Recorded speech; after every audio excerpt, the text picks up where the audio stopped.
Dans le dictionnaire de l'Académie française, à la lettre A pour le mot amour, il est écrit, ouvrez les guillemets, amour non masculin du latin amor, amoris, mouvement de l'âme qui pousse à établir une relation intime avec un être, soit pour lui faire du bien, soit pour en recevoir de lui. Il est noté aussi vive affection pour une personne, tendresse profonde qui lie deux êtres, attirance physique et sentimentale. Un peu plus loin, je pourrais lire attachement profond et désintéressé à ce qu'on estime bon, beau, juste, vrai, à un idéal, à une valeur. Voilà, l'amour, c'est tout ça, je crois. Et un peu plus encore. C'est un moteur qui fait battre nos cœurs, qui remue nos tripes, qui nous pousse au meilleur et parfois même au pire. L'amour, il est tout autour de nous. Il nous sculpte, nous grandit, nous affaiblit souvent. Il rend les mains moites, les joues rouges et les gorges serrées. Il nous remplit d'espoir, d'angoisse, d'excitation, de désir, de passion. Il nous donne des ailes. Souvent, il nous inspire. Moi, il m'inspire. Je m'appelle Cathy, j'ai 29 ans, je suis journaliste et je suis une inconditionnelle amoureuse de l'amour. Je pourrais en parler des heures. Un jour, la vie a mis sur mon trajet une autre contaminée de l'amour comme moi. Elle s'appelle Anaïs. Elle est photographe et figurez-vous que l'amour, elle aussi, elle pourrait en parler des heures. Ensemble, avec nos cœurs grenadines, on a décidé de lancer ce podcast et de remplir vos oreilles et vos cœurs de mots doux. Des mots teintés de beau, de tendresse, de nostalgie, de mélancolie. De laisser naître ce sentiment grisant qui prend au creux du ventre quand l'amour s'installe dans la conversation. Et tout naturellement, pour ce numéro 0, c'est Anaïs que mes questions ont rencontré. Comme on le fait souvent entre copines, on a parlé d'un amour sans phare ni paillettes, avec ses forces et ses faiblesses. Je ne vais pas vous mentir, mes mains tremblent un peu et ma gorge est sèche au moment de cliquer sur publier pour mettre en ligne ce premier épisode de Parlez-moi d'amour. Ouvrez grand les oreilles, laissez parler votre cœur et laissez-vous porter par la douceur.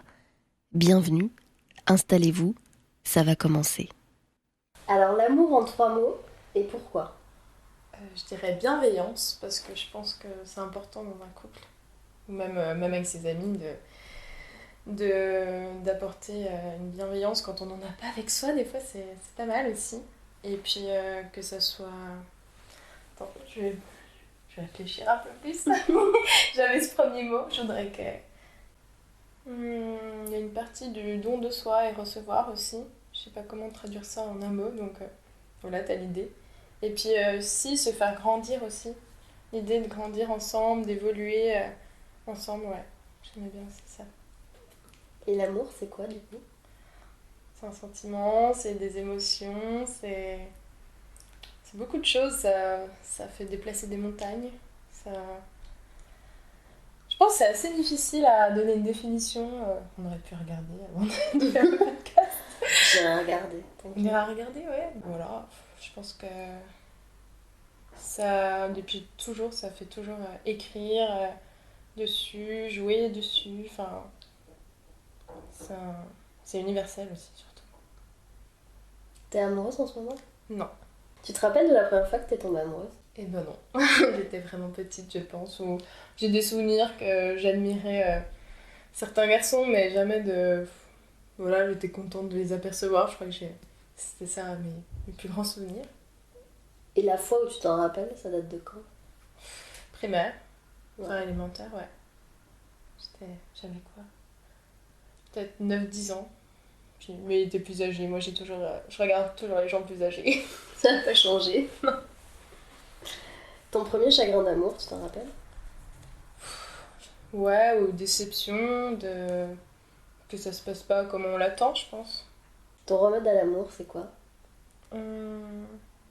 Continuer comme toi un peu à aimer, puis toujours aller de l'avant. Enfin, je pense que même dans tout, faut toujours aller de l'avant. Enfin, des fois, je repense aussi par rapport à mon métier, que des fois on loupe certains moments, mais la vie elle continue à défiler devant nous, et si on prend pas le coche en vivant le moment présent, bah on reste sur des choses du passé, et c'est pas ça qu'il faut, quoi. La recette de l'amour heureux, ce serait quoi ? Ça doit pas être une recette très compliquée, sinon tu peux pas la suivre. Non, la recette, je dirais On va revenir sur la bienveillance, sur ouais, de la complicité, beaucoup d'humour aussi, enfin, puis ouais, de l'amour, quoi. De l'amour. Toujours de L'amour. l'amour. Une petite attention qui te fait fondre à chaque fois. Un message. Enfin, même un mot ou un message. Une attention, ouais, enfin, qui reste simple et sans en faire trop, parce que les cadeaux, c'est pas. Mais ça me fait penser aussi au livre des 5 langages de l'amour. Tu l'as lu, toi? Non, tu m'en avais parlé. Ouais.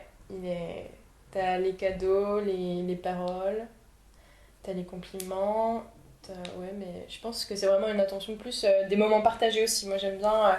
Je pense que plus que tout, enfin, il me faut un moment que tu vis ensemble parce que des objets non, des services rendus non, mais vraiment, ouais, des moments partagés où, qui te font vraiment des souvenirs que tu veux te remémorer, que tu peux te remémorer. Par amour, tu serais prête à quoi? Beaucoup de choses. À tout donner. Non, ouais, c'est quand même. Je pense que c'est inestimable, enfin, non, je peux pas dire. C'est dur hein, de savoir Ouais, jusqu'où on pourrait aller par amour. Oh, je pense que partout. Je pourrais aller partout, ou n'importe où, et tout faire. Du moment que on le fait pour des bonnes raisons aussi. Ça, c'est pas toujours évident de savoir. Voilà. On est d'accord. Comment on sait quand on tombe amoureux, amoureuse? Les papillons dans le ventre. C'est un bon signe, ça. Ouais, c'est un bon signe, et ça fait toujours très bizarre de se dire ça y est, j'ai les papillons. À l'époque de Tinder, tu crois vraiment que le grand amour, ça existe encore? Oui, je pense que ça se construit aussi. L'idée ouais, de construire quelque chose ensemble et que de pas fuir devant toutes les difficultés en fait. Enfin, l'amour, ça se construit pas. Enfin, on n'a pas construit Rome en un jour. C'est celle-ci, hein, de toute façon, ouais. Et c'est pareil, enfin, tu peux pas tomber amoureux et puis te dire que en claquant des doigts, ça va être super. Enfin, faut donner de soi aussi et puis voir ce que l'autre attend. Donc oui. On dit que l'amour rend aveugle, tu crois que c'est vrai? Ouais, je pense qu'on peut se mettre des œillères, des choses qu'on veut pas voir et puis, petit à petit on les voit, mais finalement nous on les voit, mais on est tellement amoureux que on s'en fiche parce que nous aussi on a forcément des défauts que l'autre n'en tient pas compte quoi. Ça t'inspire l'amour? Énormément. Je peux écrire, je peux faire des photos, c'est. Non, c'est vrai que c'est inspirant de voir des gens comment ils construisent quelque chose, comment les amis s'entendent, comment est l'amour entre une mère et son enfant. Enfin, je veux dire, ça a toute forme et c'est ça qui est beau et qui est tellement inspirant parce qu'il est partout finalement et on l'oublie souvent. L'amour court les rues, quoi. Ça, c'est les tags sur la rue à Paris, tu sais, sur les trottoirs. Et justement, si tu devais photographier, alors je dis photographier parce que toi c'est quand même ton domaine, une belle histoire d'amour, ça ressemblera à quoi? En même temps, t'en photographies tout l'été. Ouais, j'en photographie tout l'été. Donc, bah, après, moi, je photographie quand même une mise en scène. Le mariage, en soi, c'est une mise en scène. Mais si moi, je voulais vraiment photographier l'amour, j'aimerais vraiment photographier un couple dans son quotidien. Ou même une famille, bah, les reportages vraiment purs où on observe vraiment comment est un couple parce que enfin, comment est la vie au quotidien, enfin, Rentrer dans leur intimité. Ouais, aussi. Plus, et puis autant d'attention que de petits détails, des mots laissés. Enfin, moi, j'aurais tellement à faire. Non, il y aurait des très belles séries à faire, je pense, parce que bon, il y a toute la mise en scène du mariage ou des séances couple, c'est toujours un peu quand même monté. Enfin, c'est mis en scène. Un peu plus de spontanéité. C'est ça, ouais. Parce que, ouais, non, c'est ça. Le quotidien, ça m'a. Et puis les gestes naturels, la spontanéité dans un couple. Enfin, moi, souvent, ce que je dis à mes couples, c'est de. Mais regardez-vous, enfin, faites un truc ensemble. Moi, je suis pas là. Enfin, je vous observe justement pour montrer ce que vous voyez pas, en fait. Ce que vous pouvez pas voir, parce que je suis de l'extérieur et je vous passe.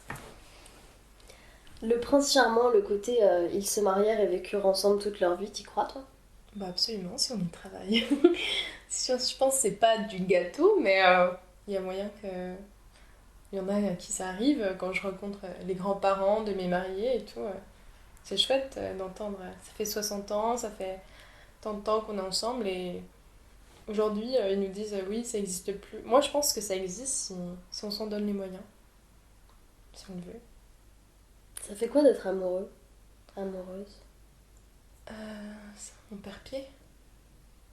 Ouais. Je pense on a, on a un peu débile amoureuse. Enfin, on voudrait y croire, on veut y croire, on y croit. Et des fois, enfin, ouais, enfin, c'est vraiment une sensation de se laisser couler. Enfin, on veut. Voilà, faut pas trop en attendre. Et puis, faut y aller. Faut essayer aussi. Quand on est amoureux, c'est ça, je pense, avoir le culot d'essayer d'y aller, d'aller parler à la personne. Comme quand t'es venu me parler la première fois. Non. Bah tiens, justement, le coup de foudre, ça existe vraiment ou c'est un piètre mensonge? Ah, ça existe. Je pense des coups de foudre amicaux, je crois que, je sais pas, c'est peut-être le destin qui m'a forcément quand on s'est contacté. Et c'est pareil, par exemple pour Juliette. C'est vraiment des moments où tu te dis on va se contacter et chacune, toutes les deux, on veut que ça soit maintenant en même temps. Et c'est dingue parce que après, c'est une alchimie. Enfin, et je pense que oui, ça existe. Bon, je l'ai pas encore trouvé, mais. Ça viendra. S'il y avait une date, hein, ce serait pas drôle. Oui, voilà. Il faut faire, dire ou être quoi pour te séduire? Il faut être passionné. Je pense que moi aussi, je suis très passionnée dans ma vie. Donc, voir quelqu'un d'autre passionné, ça va tout de suite m'attirer, je pense. Vraiment, c'est. Même si c'est pas du tout dans mon domaine, je crois que c'est surtout même si c'est pas dans mon domaine que ça va m'attirer parce que moi, je sais pas, un photographe, ça le fera pas forcément. Et il faut être un peu baroudeur, enfin, il faut aimer voyager parce que je crois qu'aujourd'hui, enfin, j'ai tellement envie de découvrir le monde que toute seule, c'est pas drôle. Faut te suivre. Ouais, il faut suivre. Ah, je veux bien suivre aussi. Hein. Et puis voilà, faut aimer la vie, faut aimer rire, faut être soi, c'est bien. L'amour, tu crois que ça dure vraiment 7 ans? Non, ça dure bien plus longtemps, mais c'est un autre amour qui se construit au fil des années, enfin qui évolue comme. Ouais. Il n'a pas d'âge. Enfin, il n'y a pas de limite tant qu'il est là. Ok. Et qu'il est préservé.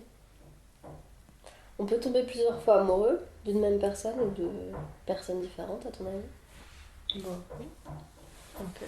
Tout est possible en amour. Tu lui dirais quoi à la petite Anaïs que tu étais à propos de l'amour? Moi, je lui dirais que tout va bien se passer. Non, mais d'y croire encore et encore. Et puis de le voir, de réussir à toujours le voir. Je pense que de ne pas prendre la fuite tout le temps, de se faire confiance aussi. Ça peut être pas mal, ouais. Et même à la Anaïs d'aujourd'hui, en fait. Ce serait déjà pas mal.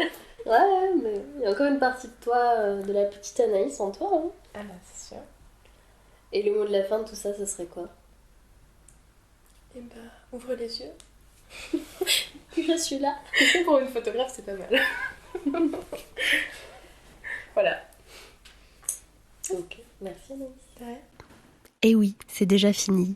La douce parenthèse s'arrête ici. Cette bulle de tendresse et de jolie, on compte bien la faire grandir, la balader un peu partout comme une petite lueur d'espoir qu'on garderait au fond de nos poches pour les jours plus gris. N'hésitez pas à en parler de ce podcast autour de vous, à le partager. Aidez-nous à le faire vivre, à le faire grandir. Parlez d'amour, aimez chaque jour un peu plus. Et puis confiez-nous vos attentes. Dites-nous qui vous souhaiteriez installer derrière ce micro pour parler d'amour. En attendant, je retourne traquer l'amour dans les moindres recoins. Je vous embrasse bien fort sur les 2 joues. À très bientôt, prenez soin de vous et surtout, n'oubliez pas d'aimer.